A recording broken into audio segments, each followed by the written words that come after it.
Halo semuanya, apa kabar? Salam sehat untuk kita semua. Di tengah pandemi yang masih merajalela, semoga kita semua tetap sehat walafiat. Perkenalkan, nama saya Marlisio Sirminta Avengo, mahasiswi dari Stikes Nusantara Kupang, Prodi S1 Keperawatan, dengan NIM 1420120037R. Di video kali ini saya akan membahas materi transkultural keperawatan 2 tentang spiritualitas dalam keperawatan. Untuk itu, silakan menyaksikan. Pengertian spiritualitas. Spiritualitas merupakan sesuatu yang dipercaya oleh seseorang dalam hubungannya dengan kekuatan yang lebih tinggi yang menimbulkan suatu kebutuhan serta kecintaan terhadap adanya Tuhan dan permohonan maaf atas segala kesalahan yang pernah diperbuat. Beberapa pendapat tentang spiritualitas. Yang pertama, menurut Burkhardt, di tahun 1993, menurut ia, spiritualitas meliputi aspek sebagai berikut. Yang pertama, berhubungan dengan sesuatu yang tidak diketahui atau ketidakpastian dalam kehidupan. Yang kedua, menemukan arti dan tujuan hidup. Yang ketiga, menyadari kemampuan untuk menggunakan sumber dan kekuatan dalam diri. Yang keempat, mempunyai perasaan keterikatan dengan diri sendiri dan dengan yang maha tinggi. Yang kelima, Stoll di tahun 1989. Pengertian menurut Carson 1989 di urutan ketiga, yaitu kebutuhan spiritual adalah kebutuhan untuk mempertahankan atau mengembalikan keyakinan dan memenuhi kewajiban agama, serta kebutuhan untuk mendapatkan maaf atau pengampunan, mencintai, menjalin hubungan penuh rasa percaya dengan Tuhan. Berikut dimensi spiritualitas. Spiritualitas sebagai konsep memiliki dua dimensi. Yang pertama, dimensi vertikal, yaitu hubungan dengan Tuhan atau yang maha tinggi yang menuntun kehidupan seseorang. Dimensi yang kedua yaitu dimensi horizontal, yaitu hubungan seseorang dengan diri sendiri, orang lain, dan dengan lingkungannya. Keterkaitan antara spiritual kesehatan sakit. Keterkaitan spiritualitas kesehatan sakit merupakan keyakinan spiritual yang sangat penting karena dapat mempengaruhi tingkat kesehatan dan perilaku self-care klien.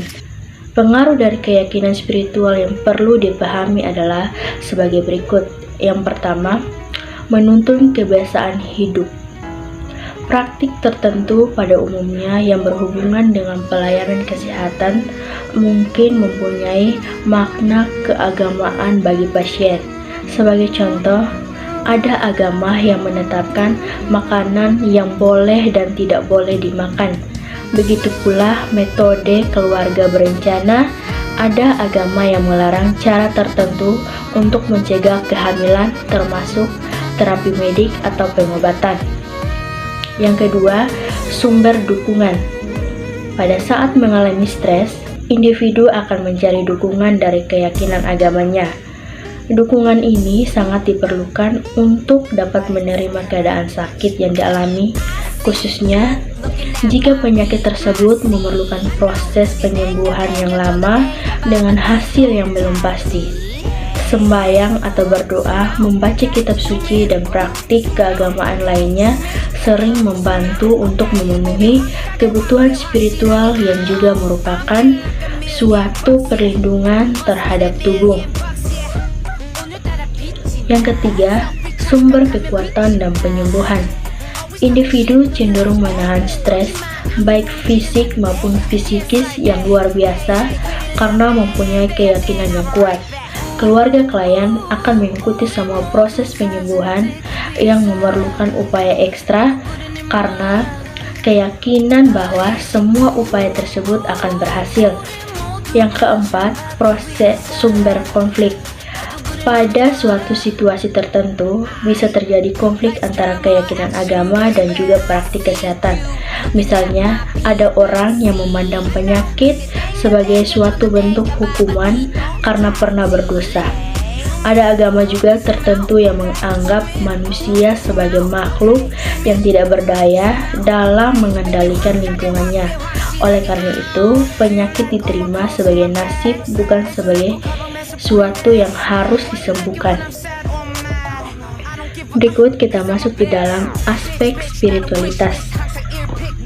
Ada 3 jenis aspek spiritualitas menurut Screwes di tahun 2011. Yang pertama, aspek eksistensial, yaitu di mana seseorang belajar untuk menghilangkan bagian dari dirinya yang bersifat egosentrik dan defensif. Aktivitas yang dilakukan seseorang pada aspek ini dicirikan oleh proses pencarian jati diri. Yang kedua, aspek relasional, yaitu tahap kesatuan di mana seseorang merasa bersatu dengan Tuhan. Pada aspek ini, seseorang membangun, mempertahankan, dan memperdalam hubungan personalnya dengan Tuhan. Di aspek ketiga, aspek kognitif, yaitu di mana saat seseorang mencoba untuk menjadi lebih reseptif terhadap realitas transenden. Hal ini dilakukan dengan cara menelaah literatur atau melakukan refleksi atas suatu bacaan spiritual tertentu. Disebut sebagai aspek kognitif karena aktivitas yang dilakukan pada aspek ini merupakan kegiatan pencarian pengetahuan spiritual. Karakteristik spiritualitas meliputi yang pertama, hubungan dengan diri sendiri, yaitu pengetahuan diri tentang siapa dirinya, apa yang dapat dilakukannya. Poin yang kedua, sikap percaya pada diri sendiri, percaya pada kehidupan atau masa depan, ketenangan pikiran, harmoni atau keselarasan dengan diri sendiri. Yang kedua, hubungan dengan alam harmoni.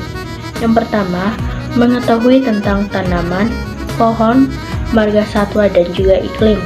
Yang kedua, berkomunikasi dengan alam, yaitu bertanam, berjalan kaki, mengabdi dan melindungi alam. Yang ketiga, hubungan dengan orang lain. Poin pertama yang harmonis, yaitu berbagi waktu, pengetahuan dan sumber secara timbal balik. Yang kedua, mengasuh anak, orang tua dan juga orang sakit, meyakini kehidupan dan kematian, yaitu mengunjungi, melayat dan juga lain-lain. Yang kedua, tidak harmonis, yaitu konflik dengan orang lain dan resolusi yang menimbulkan ketidakharmonisan dan juga friksi. Poin yang keempat, hubungan dengan ketuhanan, agamais atau tidak agamais, yaitu sembahyang, berdoa, meditasi. Yang kedua, perlengkapan keagamaan. Yang ketiga, bersatu dengan alam. Berikut faktor yang mempengaruhi spiritualitas dalam keperawatan. Yang pertama, perkembangan.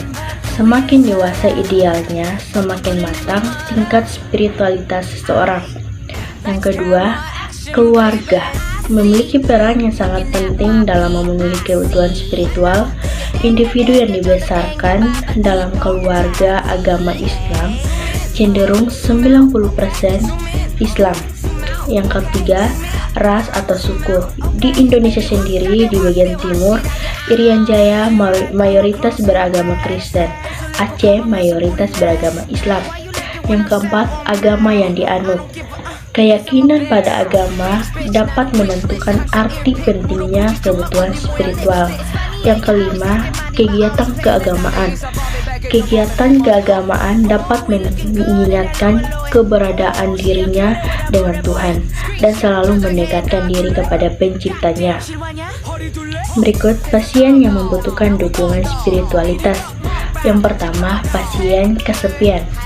Dalam keadaan sepi dan tidak ada yang menemani akan membutuhkan bantuan karena mereka merasakan tidak ada kekuatan selain kekuatan Tuhan. Tidak ada yang menyertainya kecuali Tuhan. Yang kedua, pasien ketakutan dan cemas. Adanya ketakutan dan kecemasan dapat menimbulkan perasaan kacau yang dapat membuat pasien membutuhkan ketenangan pada dirinya. Dan ketenangan yang paling besar adalah bersama Tuhan. Yang ketiga, pasien yang harus mengubah gaya hidup. Pola gaya hidup dapat mengacaukan keyakinan individu bila ke arah yang lebih buruk dan sebaliknya. Masalah kebutuhan spiritualitas. Distress spiritual adalah suatu keadaan ketika individu atau kelompok mengalami atau berisiko mengalami gangguan di dalam kepercayaan atau sistem nilai yang memberikan kekuatan, harapan, dan arti kehidupan. Poin yang terakhir adalah macam-macam spiritualitas. Yang pertama, spiritual yang sakit, yaitu kesulitan menerima kehilangan dari orang yang dicintai atau dari penderita yang berat.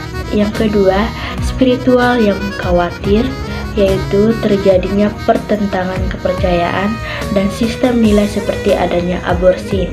Yang ketiga, spiritual yang hilang, yaitu adanya kesulitan menemukan ketenangan dalam kegiatan keagamaannya. Baik, demikian hasil presentasi saya pada mata kuliah Transkultural Keperawatan dengan materi spiritualitas dalam keperawatan. Kiranya saya akhiri, dan sebelumnya saya mohon maaf jika ada kesalahan kata dalam penjelasan saya, harap dimaklumi. Sekian dan terima kasih. Bye-bye.